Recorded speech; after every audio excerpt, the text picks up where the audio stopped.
চট্টগ্রামে দিন দুপুরে তরুণ আইনজীবী হত্যার পরও মুসলমানরা যে নীরব ভূমিকা পালন করেছেন, এর কারণ কি আজকের মুসলমানদের ইমানি দুর্বলতা? না, এটাকে তো আমরা বরং পজিটিভ দেখছি যে মুসলমানরা ষড়যন্ত্র, চক্রান্ত এবং ফাঁদ ধরতে পেরে তারা সর্বোচ্চ সতর্ক থেকেছেন।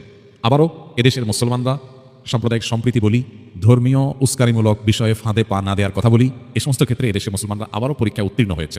এটা আমাদের জন্য একটা গৌরবের বিষয়।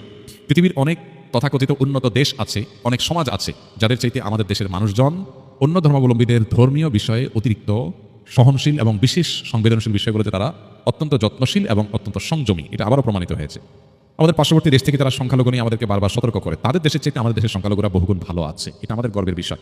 এমনকি তারা তাদের বিভ্রান্ত কেউ যখন ষড়যন্ত্র বা ফাঁদ পাতে, তখনও মুসলমানরা সেই ফাঁদে পাড়া দেয় না। এটা মুসলমানদের বিচক্ষণতার প্রমাণ। এটি হয় মূলত ইসলামের শিক্ষার কারণে। ইসলাম আমাদেরকে ধৈর্য এবং সহনশীলতা এবং সংযমের শিক্ষা দিয়েছে। বিশেষ করে যখন কোনো ঘটনা ঘটিয়ে